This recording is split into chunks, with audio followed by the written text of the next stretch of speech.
la parte magnética, en este caso rotacional de la parte de la intensidad de campo magnético a la densidad de corriente, lo que es el teorema de la divergencia o la ley de Gauss o ecuación de Poisson. Nabla punto significa divergencia, ya lo explicamos, densidad de flujo eléctrico igual a la carga que lo produce o a la densidad de carga volumétrica, que puede ser lineal cuando es un cabello, que puede ser superficial cuando se trata de una lámina, o una pelotita, que es cuando lo consideramos volumétrica. Esta también la vamos a ver más adelante, la divergencia de la densidad de flujo magnético igual a cero, y estas dos son las que se les dicen relaciones homogéneas: la densidad de flujo eléctrico, permitividad eléctrica por campo eléctrico, y densidad de flujo magnético, permeabilidad magnética por intensidad de campo, campo magnético, ¿sí? Entonces, estas dos, la ley de Lorentz, ¿verdad? Bueno, entonces por esto vamos a ver, déjenme ver. Ok, esto es después, aquí. Muy bien. Bien, entonces Faraday por ahí también, como les decíamos, empezó a trabajar con esto, pero no lo dejó bien establecido. Entonces, vamos a ver lo que es la ley de Ampère. ¿Sí? Déjenme compartir esta pantalla. A representar y ahora compartimos. Ups, compartimos una pantalla. Sería esta. Bueno, en este caso ahora, ¿qué hizo Faraday y que después Ampère fue el que lo estableció? No Muy sé, bien, profe. fue colocar un cable, poner aquí el cable, vamos a dar un poquito menos de grosor, así más o menos, ¿sí? Un Dejó de alambre, ya compartir, se profe. trabajaban con lo que son los alambres, ¿ok? Y bueno, encontró que cuando una corriente circula a lo largo del conductor, ¿sí? Va circulando Profe, un ya me cable de toca. longitud, Profesor, dejó de compartir circula la de pantalla. longitud L, ponerle la letra que me gusta, que es la, ¿ok? Longitud. Vamos a ponerle así, L. L, de longitud L.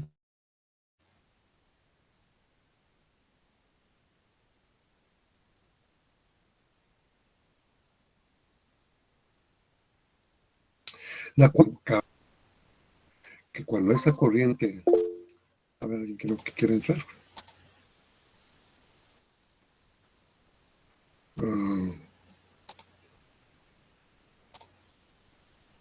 Ok, entonces estaba en esto. ¿Me están viendo, jóvenes? ¿Están viendo la pantalla? Sí. Sí, ya se ve. Otra vez. Sí, ok. Ok, es que aquí me mandan mensajes. Ok, entonces cuando esta corriente atraviesa a la sección transversal, se le conoce como la corriente de conducción, la corriente J, ¿sí? Le ponemos, este sí se maneja como un vector. Densidad de corriente, J, es muy común ponerle a esto en negrita para indicar que es un vector J. Bueno, la idea es que cuando colocaba una brújula a un lado, la aguja de la brújula, en vez de apuntar hacia el norte, ¿sí? Se desviaba, ¿sí? No entendía por qué. Para representar eso, como les decía, él consideró círculos, ¿sí? Y entonces colocaba que había una fuerza alrededor del conductor, ponerlo así, que hacía una fuerza que hacía que a la aguja se desplazara, ¿ok? Faraday vivió siempre entre círculos, todo lo representaba por medio de círculos. ¿Sí? ¿Alguien viene? Ok. ¿Sí? Bien, entonces, lo que hizo Ampère después fue, en vez de colocar una brújula, vamos a quitarla, fue colocar un circuito. Por lo general se representa de forma cuadrada el circuito, ¿sí? Un circuito, el cual vamos a colocarle un medidor. En ese tiempo el medidor no era un multímetro, era un galvanómetro, en honor a Galvani, que fue el que lo experimentó. Colocamos aquí una resistencia. A ver, puedo poner aquí la resistencia. Ajá. Es una resistencia, ¿eh? Y, ¿ok? Y colocamos ahí lo que es el galvanómetro, como les dije, en honor a Galvani, ¿sí? Galvani fue un investigador italiano que, junto con Volta, fue la parte italiana, la parte latina en esta parte. Y Ohm ya había aparecido, Jorge Simón Ohm, ¿verdad? Entonces la ley de Ohm, voltaje igual, victoria igual a la reina de Inglaterra, así como lo conocemos, ¿verdad? B igual a I por R. Entonces, este campo que entraba, que el después fue bautizado con la letra H, intensidad de campo magnético, ¿sí? Era el que atravesaba a nuestro circuito, ¿sí? Nuestro circuito, que fue representado por medio de diferenciales de longitud, una ruta, y puede ser un aro, que es lo más común colocar un anillo. Son muchos, ¿eh? Aquí le ponemos simplemente DL, ¿sí? Este no es vector, es vector, perdón. Si es vector, en los diferenciales de longitud. Muchas veces, en vez de colocar círculos concéntricos, se colocan aquí flechitas, la cola de la flecha que está penetrando, ¿sí? Muchas flechitas, está penetrando el circuito, ¿sí? Y del otro lado, ponemos aquí, no, perdón, ponemos puntos, o sea, las puntas de las flechas. Hay puntitos en el cual nos indica que está penetrando la flecha. Puntos aquí. Puntos de las puntas de las flechas. Bueno, este experimento le dio forma a Ampère más adelante, ¿sí? El francés Ampère. Ampère vivió después de la Revolución Francesa, en el siglo de 19, de 1800 y tanto. Antes de Ampère se trabajó con la energía y estaba Lavoisier. Lavoisier fue el que estableció que el equilibrio de los pesos de los cuerpos, ¿sí? Que la materia no se crea ni se destruye, solo se transforma.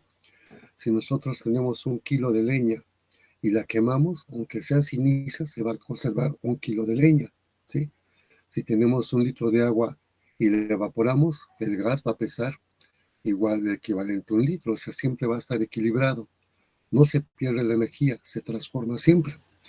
Lavoisier perteneció al grupo de académicos del rey Luis XVI, y como lo vieron muy cercano a este rey, al rey francés, con la Revolución Francesa, su cabeza rodó en la guillotina. Fue el cuarto lugar, fue la cuarta cabeza que rodó allí en la Bastilla, ¿sí? Junto con la del rey. Bien, pero el Ampère pues nació un poco después, se salvó de toda esa parte tan crítica de la historia francesa. Ampère, junto con Faraday, ella no lo conoció muy bien y bueno, dejó sus experimentos. Este experimento también se le conoce como la ley de Biot-Savart, la que se ve en física, ¿sí? Entonces vamos a regresar a nuestra, cambiar de pantalla, a representar, y ahora presentamos esta. Toda esta historia es para poder llegar y tener todos los elementos de hablar con el mismo vocabulario para entrarle ya a los radiadores, a los radiadores y absorbadores de energía electromagnética. Y entonces vean, si nosotros esos pequeños segmentos y la intensidad de campo magnético que está presente, está atravesando ese pequeño aro, nos va a dar a la corriente que circula en el lado del conductor. ¿Sí? Se mantiene ese equilibrio. Se llama el teorema, la ley de Ampère. Su situación, su forma de representarlo íntegro diferencial. A ver, ¿alguien quiere entrar? Estaba ahora aquí. Perdón. Íntegro diferencial es rotacional en la intensidad de campo magnético superficial, se convierte en un producto punto de J por la superficie. Esta superficie es la del cuadrito. ¿Sí? Y aplicando ese teorema de Stokes que de H.dl.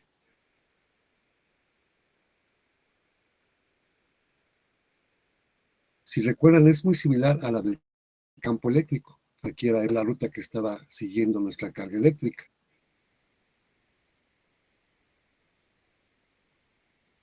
En este caso es igual a la corriente, ¿sí? Magnético, ¿sí? Como indica aquí la parte de abajo, en muchas aplicaciones se dada, ¿sí?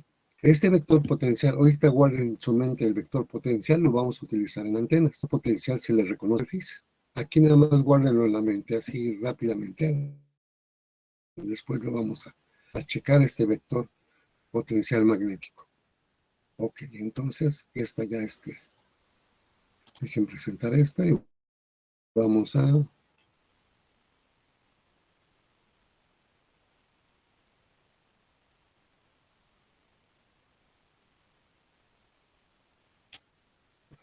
cambiarle.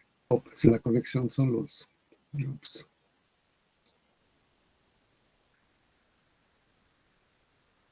Ahí está, ¿verdad? Parece que ya otra vez.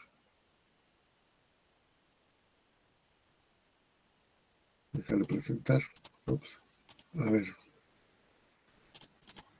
Un momento, jóvenes. Estamos...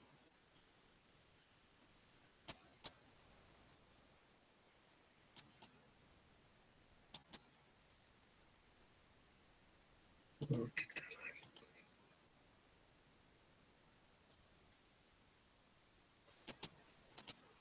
A ver, ¿ven esta pantalla, jóvenes? Dice campos brillantes en el tiempo. No. No, profe. No. A ver, voy a cambiarle.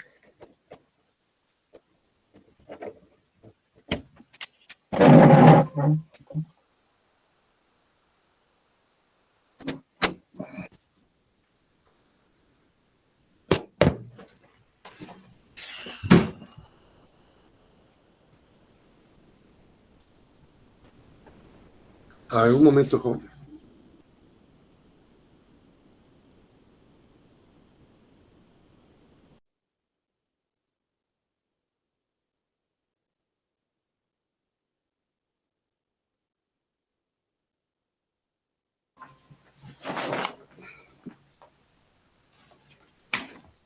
Muy bien, parece que ya.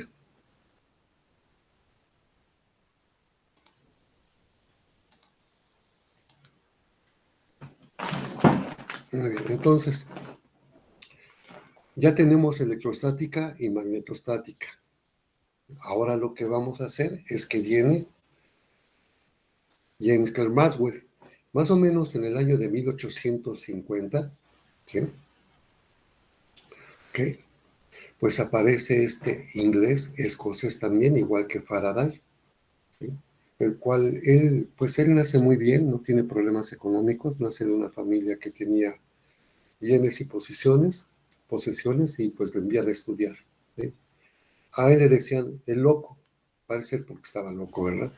Pero él era muy dado a estar toda la noche despierto y dormir como a las 5 o 6 de la mañana para despertarse como a las 3. Era su modo de vivir, ¿sí? Él descubrió con Faraday, él fue el que le hizo caso, que podría obtenerse nuevas cosas cuando esos campos que estamos viendo, el campo E y el campo H, varían en el tiempo, ¿sí? En el caso dinámico, como dice, ¿ok? Y entonces puede haber campos que varían muy lentamente, ¿sí?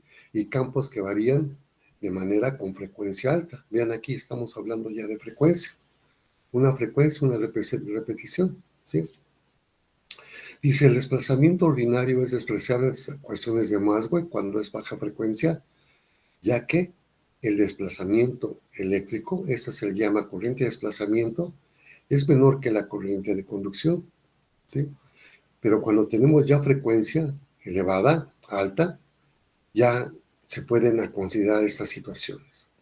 Y entonces cambia la situación con Maxwell. ¿Sí? En vez de ser hora rotacional de intensidad de campo eléctrico igual a cero, pues ya van a estar, hay una relación entre el campo eléctrico y el campo magnético. A eso se le llamó el abrazo, se le llama el abrazo mutuo. Si existe uno, existe el otro.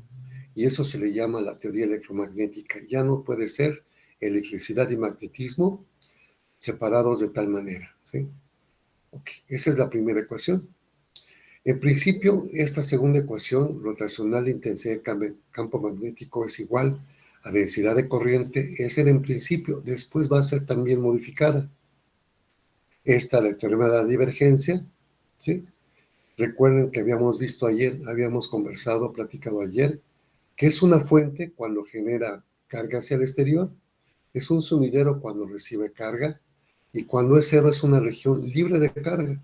Y entonces, por naturaleza, esta cuarta ecuación es a cero porque no existe carga magnética en la naturaleza. Siempre hablamos de corriente eléctrica que genera un campo magnético, ¿sí? Entonces, por naturaleza es igual a cero.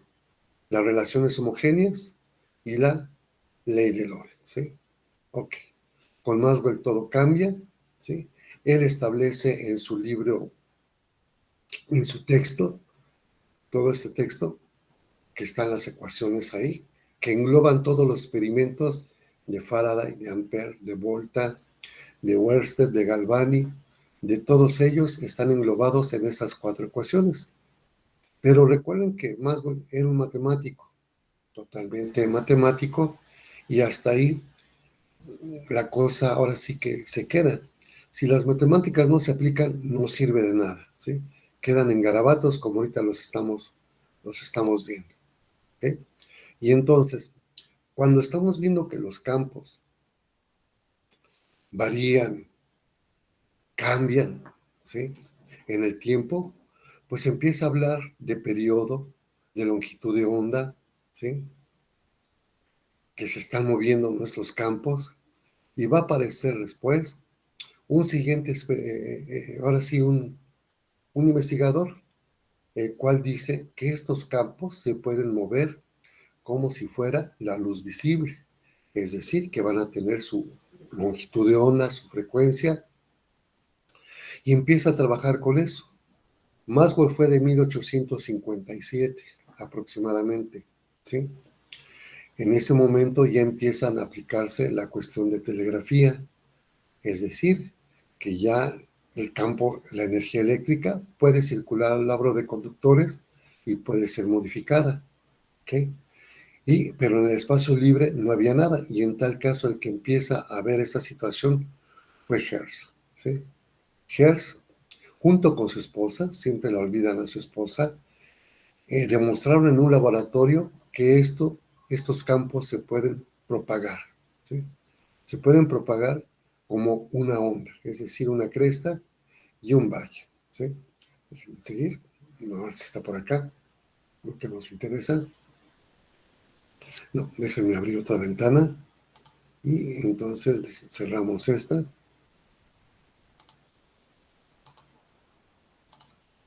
Para presentar y presentamos otra, ¿eh? Ok.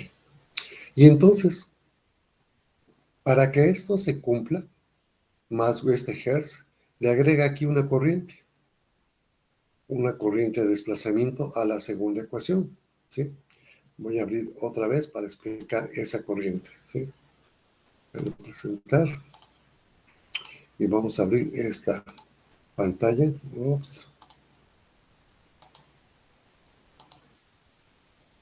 ¿Dónde está? Aquí está. Ok, entonces vamos a borrar esto.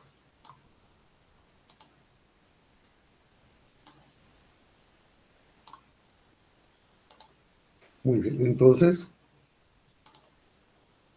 vamos a colocar un conductor.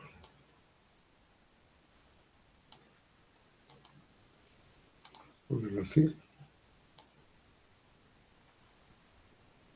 Con su sección transversal. Su sección transversal, por el cual circula una corriente. Hacerla más pequeña. Una corriente que le llamamos I.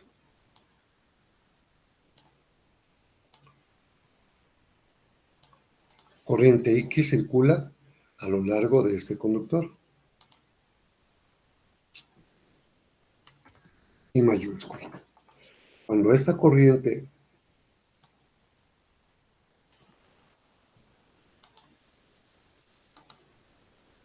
atraviesa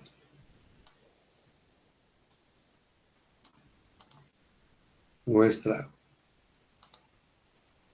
sección transversal, ahora se interpreta como una densidad de corriente o corriente de conducción. Vamos a ponerla aquí. Densidad de corriente o corriente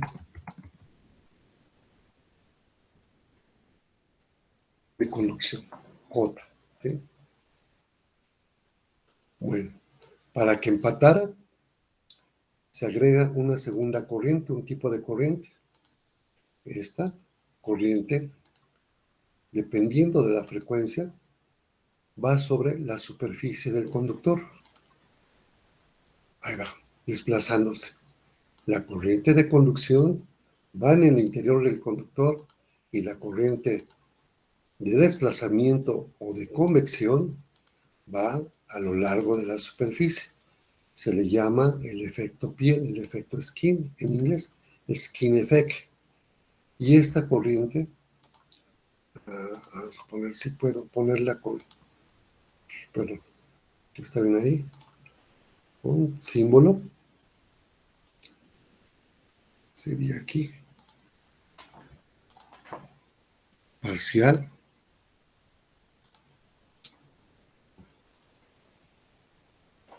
Lo voy a poner con derivada normal, ¿eh? No recuerdo cuál es la. Debe ser parcial, derivada de la densidad de flujo eléctrico respecto al tiempo. Esta es parcial, ¿eh? Es esa corriente del efecto Skin. Entonces, algunas veces esto se puede aterrizar, más bien se puede aterrizar.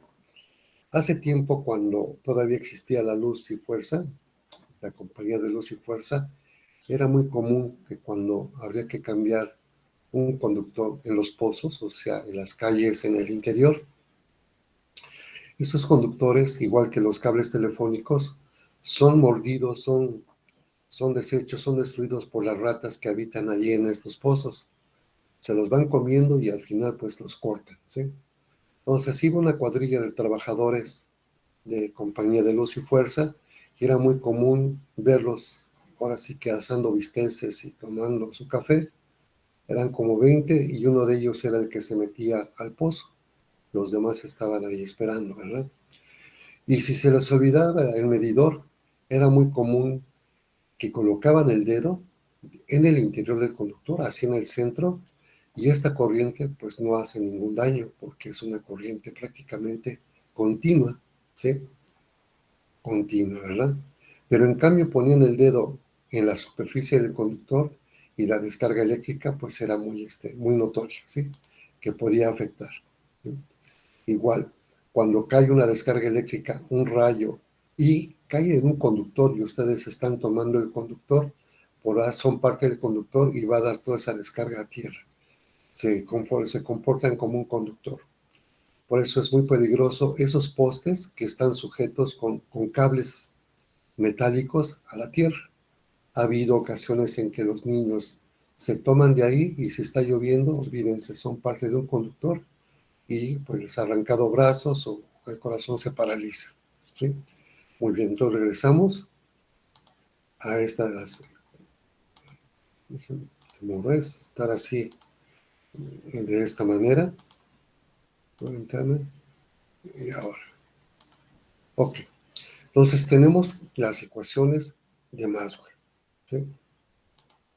Ok, pues Maxwell es altamente reconocido, siempre recordado en esta materia, es el gurú de esta materia y ustedes batallaron con ella, pues si no me equivoco, hace un año en campos y ondas electromagnéticas. ¿Sí? Muy bien, vamos a ver. Tanto desarrollo. Ok. Bueno, empezamos a desarrollar esto aplicando notación vectorial, rotacional de rotacional. Sacamos aquí la derivada, hacemos cambios, sustituciones. ¿Sí? El rotacional de rotacional se llama el laplaciano. Hay mucho sustituciones aquí. Esto se llama el laplaciano. ¿Sí? Que en clase presencial se puede desarrollar y irse poco a poco, pero aquí miren, un poco complicado, entonces los pongo así, que no hace falta, para nuestra aplicación no hace falta ver todo este desarrollo vectorial, de tal manera que se llegan a las ecuaciones de onda, vistas desde el punto eléctrico y vistas desde el punto magnético. ¿Sí? Nabla, recuerden que el operador Nabla son parciales con respecto al tiempo. ¿Sí? Vean que la relación entre ellos está dado por mu épsilon. ¿Sí? La permeabilidad magnética, la permitividad eléctrica. Aquí olvidé comentarles, mu es igual a mu 0, mu r, donde mu 0 es la permeabilidad magnética del vacío, ¿okay?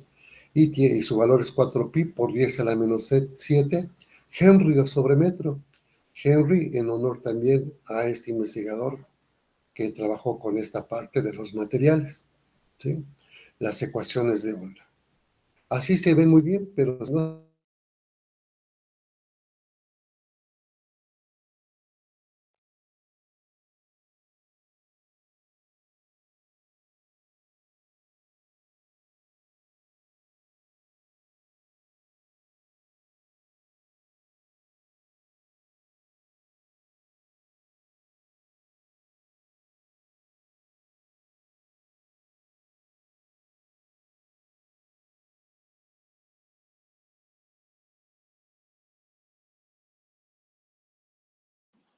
Profe, no se escucha. Bueno, apago su micrófono.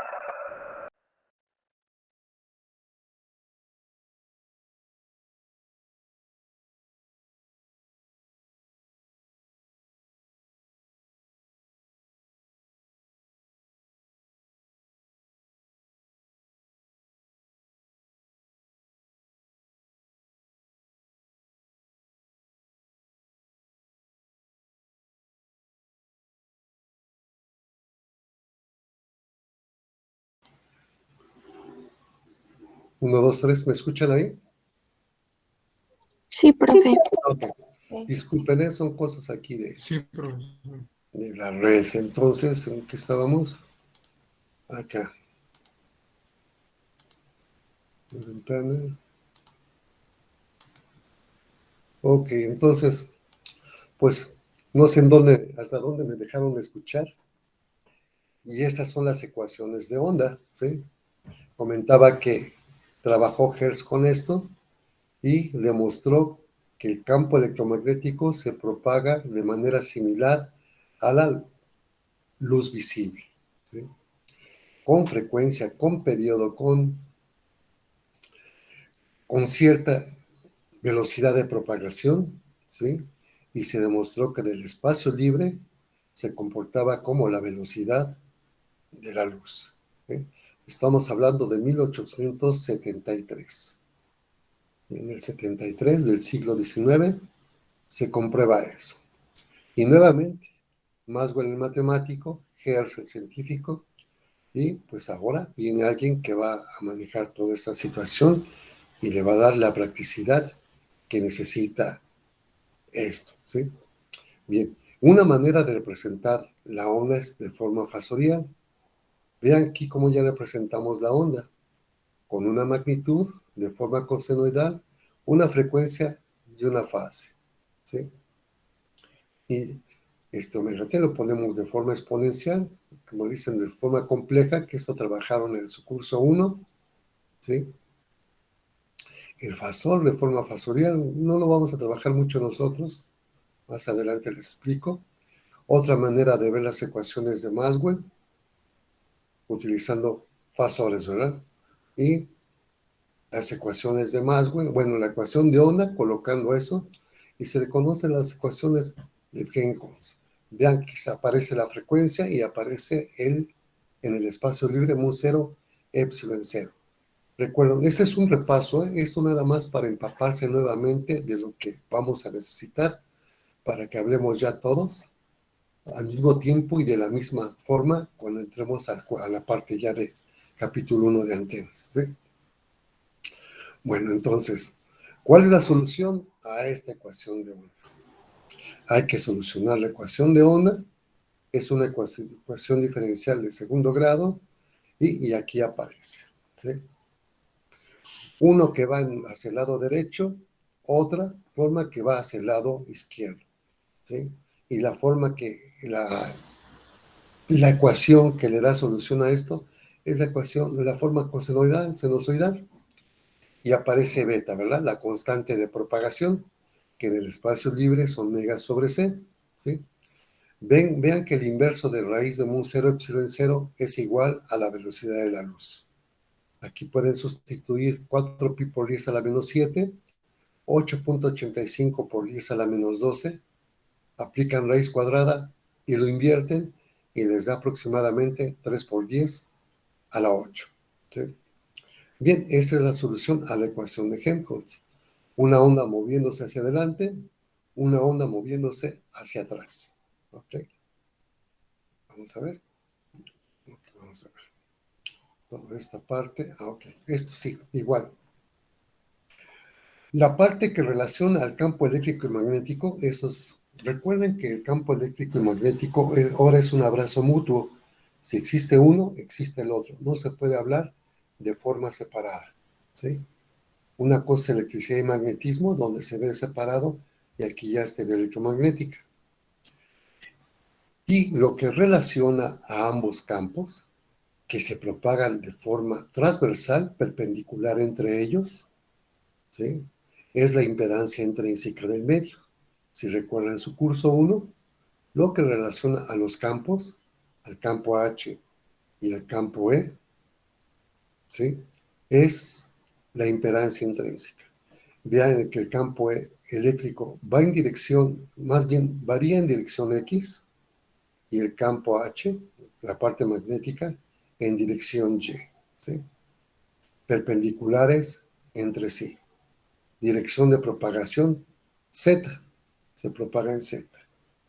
Y esto es la impedancia intrínseca, la cantidad que relaciona a los campos. Esto es en el espacio libre. La impedancia es una cantidad compleja, tiene magnitud y fase, pero en el espacio libre la fase es igual a 0 grados y se convierte en puramente resistiva. Este es igual a 120 veces pi, ¿sí? Vamos a manejar más bien 120 veces pi que 377. ¿Okay? Entonces, el campo E, propagándose, más bien tomando sus valores, su magnitud, en X, así lo representamos, y campo H, tomando sus valores en Y y propagándose en Z. Siempre he pensado que los jóvenes que toman estas carreras de ingeniería, sobre todo esta, de comunicaciones y electrónica, tienen espíritu de la aventura, espíritu aventurero y de descubrimiento y de curiosidad. Una manera de observar esto, háganlo con ondas mecánicas. Esta es una onda electromagnética, esta no la podemos observar, solamente vemos sus efectos, pero una onda mecánica sí la podemos ver. Por ejemplo, pongan una pecera, la llenan a cierto nivel de agua y se ponen de frente y arrojan una piedra. Viéndola así como onda plana, se le conoce como onda plana porque la vemos en un plano, van a ver una olita, ¿verdad? Una onda que sube, una onda que baja y así va, ¿verdad? ¿Sí? Si la ven desde arriba, lo que van a ver son círculos concéntricos que se van desplazando. En realidad, una onda electromagnética es una onda esférica, solo que le llamamos onda plana porque la estamos representando en un plano para comprenderla mucho mejor. En antenas nos vamos a trabajar en esféricas, ¿sí? Este curso 1 se queda atrás porque ya todo es plano, pero en antenas la vamos a ver desde arriba, ¿sí? Cómo se desplazan, cómo forman círculos concéntricos. Si ustedes toman una regla y marcan cierta distancia, unos 10 centímetros, por ejemplo, y toman un cronómetro y siguen con la vista cómo va propagándose esa onda, tienen la oportunidad de poder calcular su velocidad de propagación, su frecuencia, su periodo, ¿sí? Las características de una onda plana. Es igual si están ahí en el baño y ven la gota de agua que cae, también tienen oportunidad de estar ahí, ahora sí que perdiendo el tiempo con eso, ¿verdad? Estar calculando eso. La onda mecánica, tal como cuando hablamos, son ondas mecánicas, ¿sí? Podemos ver el cono de una bocina cuando se está moviendo, es una onda mecánica. La onda electromagnética no la podemos observar, pero vemos sus consecuencias cuando usamos nuestro radio, AM/FM.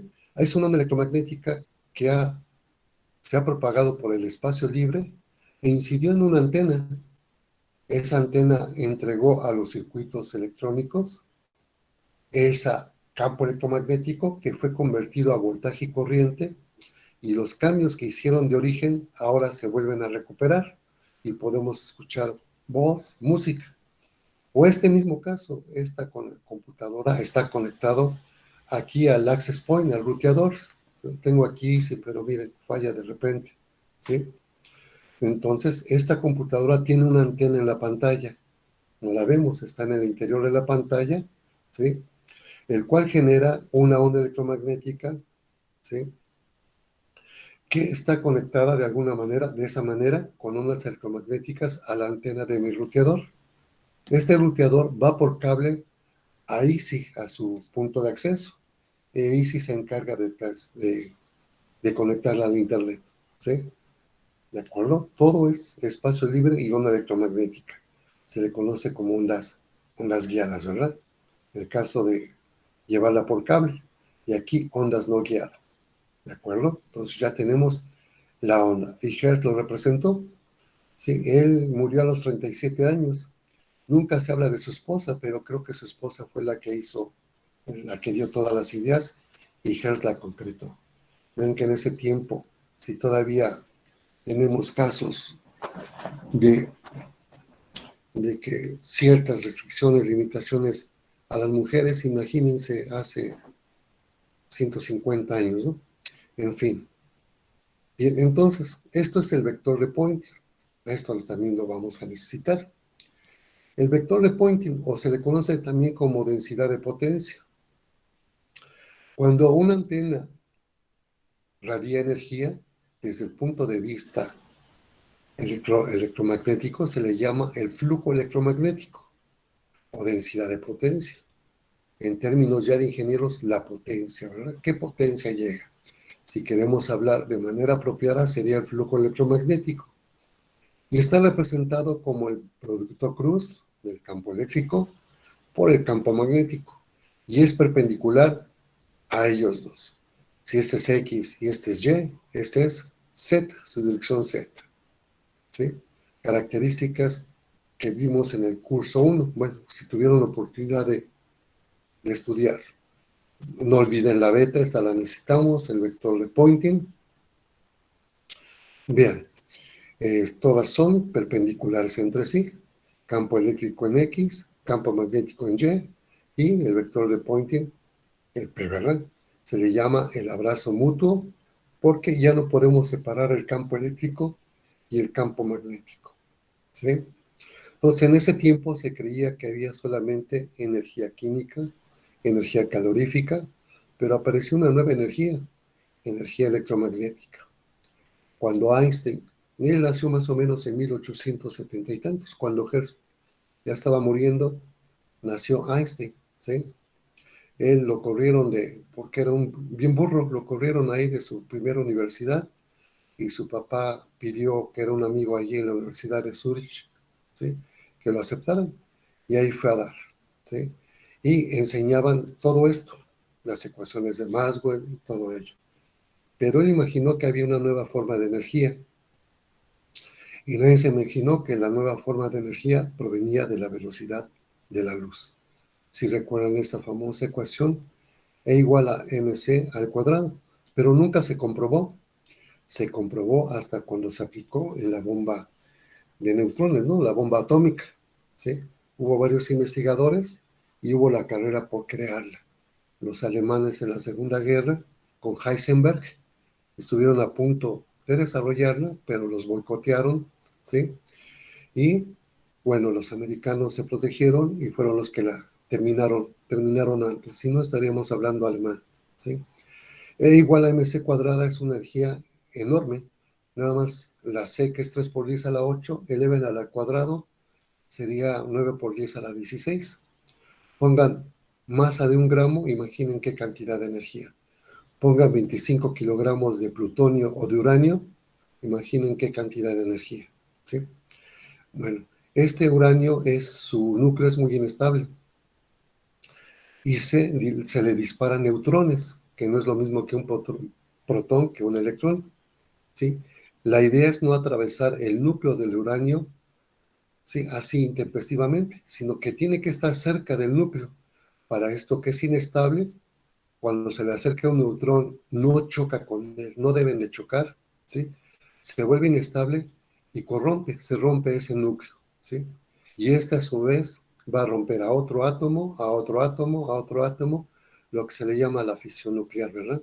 El núcleo del átomo es roto y este rompe a otros, y entonces aplican ya la ecuación E igual a mc al cuadrado, entonces ya vimos lo que ocurrió en Japón, ¿ok? Esa era la parte de energía que Einstein fue el que imaginó. Él a los 50 y tantos años comprobó eso. Cuando generó su ecuación tenía sus 27, 30 años, ¿sí? Y él tenía toda la escuela de Maxwell, ¿de acuerdo? Muy bien, entonces, a ver qué más dice aquí. Son cuestiones matemáticas. Ok. Después vamos a integrar esto, vamos a obtener la potencia electromagnética total. Y hasta ahí, déjenme ver, tenemos otra más. Ok, bueno. Después de esto, regresamos al año 1870. Aproximadamente nace un investigador italiano, ¿sí? Voy a presentarles otra diapositiva, denme un momentito. Es esta. Ok. Esta cierro. Déjenme presentarles. Para presentar y que no sé cuál es. Cierro y vuelvo a abrir porque luego no sé cuál es la que estoy presentando. Muy bien. Llega Guillermo Marconi, otro, ¿verdad? Él nace aproximadamente en 1870 y tantos, igual contemporáneo de Einstein. Bueno, Marconi, su papá, se da cuenta que este muchacho es especial y para evitar que se contaminara, el papá dice que no lo envía a la escuela y le lleva profesores a su casa. Y un profesor de física lo empieza a alentar en esta parte. Y uno de los primeros experimentos de Marconi fue decir, bueno, si ya Hertz comprobó que la onda electromagnética se propaga, ¿por qué no pongo un radiador y un absorbedor alejados entre sí?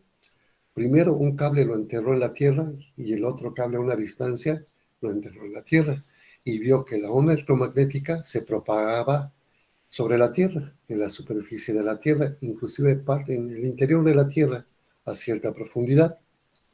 Dice, bueno, y si saco los cables, vio que se podría hacer eso. Y empieza a diseñar transmisores y receptores, ¿sí? Inventa un equipo con lo poco que se tenía. Ya había aparecido la válvula electrónica, el diodo, el triodo, el tetratrodo y el pentodo, ¿sí? Ya habían estas válvulas, ya había energía eléctrica para alimentarlo, y este experimento, a la edad más o menos de veintitantos años, 30 años, lo lleva al gobierno italiano, y el gobierno italiano pues le da una patada, ¿verdad? No cree en él y le dice que eso no sirve, ¿sí? Quiero comentarles que el gobierno italiano hace poco, hace unos 10 años, pues aceptó y pidió perdón por los errores que ha tenido a lo largo de su historia. Si no hubiera sido tendría otro desarrollo, aparte del que ya tienen, ¿verdad? Su primer error fue cuando no creyeron en Cristóbal Colón, y Cristóbal Colón se fue a España. Su siguiente error fue cuando no creyeron en Marconi, y Marconi se fue a Inglaterra. Y entonces Marconi se va a Inglaterra, presenta esto y lo apoya, ¿sí? Y él entonces demuestra que la onda electromagnética generada por un transmisor se puede propagar en el espacio libre, y se puede modificar esa onda electromagnética en amplitud, en frecuencia, ¿sí? Lo hizo en amplitud, moduló en amplitud, y entonces se podría transmitir la voz a distancia. Se genera la primera comunicación inalámbrica, hablando de 1901, 1902 aproximadamente. Antes de Marconi, cuando el barco, que era el principal medio de transporte, salía a navegar, simplemente se le daba la bendición, porque nunca volvían a saber de él hasta que regresara, si es que regresaba. Con el nuevo invento de Marconi, pues ya se podría saber la ubicación de cada barco, y podría tener comunicación a puerto. Si ustedes han visto esta película, que creo que la presentan cada 8 días, la del Titanic, se ve una escena cuando le dice el capitán a los técnicos, vayan al Marconi, ¿sí? Así le decían el sitio de comunicaciones, el Marconi, ¿okay?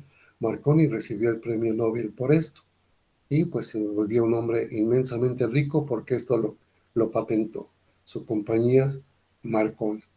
Vean que Maxwell fue el matemático, Hertz fue el científico, y el ingeniero llegó a aplicar la situación. A ver, me va a aparecer ahorita un reloj de aquí, de Google Meet. Ya vi cómo se puede extender de la hora y media.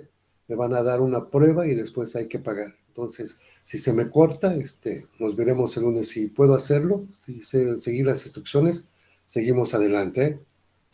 Bien, entonces, vean, aquí tenemos un transmisor. Colóquense, él lo hizo desde Inglaterra, desde la costa de Inglaterra, una línea de transmisión a una antena transmisora. Este va a ser el objeto de nuestro curso, la antena transmisora. La línea de transmisión, lo vieron en el curso pasado, un conductor que lleva energía hacia la antena. Y vieron energía reflejada, energía incidente, utilizaron la carta de Smith para poder acoplar, encontraron impedancia de entrada, impedancia de salida, y si tuvieron suerte, vieron guías de onda, eso vamos a hablarlo después. Y si tuvieron más suerte, vieron fibra óptica, que se ve ahí, pero creo que nadie alcance a ver eso, ¿sí? Nuestra materia de estudio va a ser este cuadrito, una antena transmisora, la cual radia la energía. De alguna manera la radia y va a cubrir cierta área geográfica, para que una antena receptora reciba esa energía, esa onda electromagnética que se va propagando en el espacio, e incide sobre la antena receptora. Este va a ser nuestro objeto de estudio, la cual convierte esa onda electromagnética en voltaje y corriente. y ese voltaje y corriente modificado es entregado al receptor que recupera la señal de información, o sea, la extrae de ahí, ¿sí? Por eso dice que las antenas son transductores que transfieren energía electromagnética entre una línea de transmisión y el espacio libre, ¿sí? Son transductores. La antena la encuentran en cualquier equipo de comunicación inalámbrica, como esta computadora, como su radio celular en su interior tiene antenas. Dependiendo del modelo y del costo, puede ser una antena de banda ancha hacia todos los servicios de Wi-Fi, al servicio de radio celular, o puede ser una antena de un radio de menor costo que utiliza 2 o 3 antenas, ¿sí? En su interior. Este va a ser nuestro objeto de estudio, ¿ok? Ejemplos de antenas. A ver, 7:57. No me aparece ningún, todavía no aparece el reloj, ¿sí? Y si se corta, discúlpenme, jóvenes, voy a ver la manera de cómo extender. Ya vi cómo, pero es la primera vez que lo voy a hacer. Antes era gratuito, ahora ya van a cobrar, ya vieron el negocio, ¿sí? Miren, aquí son las antenas que vamos a ver. La primera, el dipolo. Ya empezamos a hablar de esta forma, dipolo, monopolo. Esta línea gruesa es la antena. Esta línea delgada es la línea de transmisión. Este es un dipolo, este es un monopolo, es una antena, es un monopolo con su sistema de tierras, ¿okay? Una antena de bucle, ¿sí?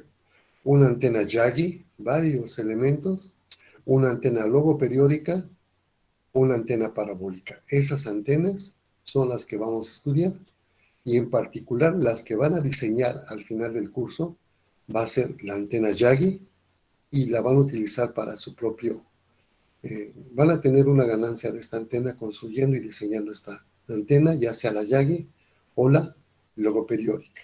Es lo que vamos a construir, ¿sí? La antena transmisora, observen su línea de transmisión, es una corriente eléctrica y aquí ya es una onda electromagnética, ¿sí? En el lado del transmisor, perdón, aquí está igual.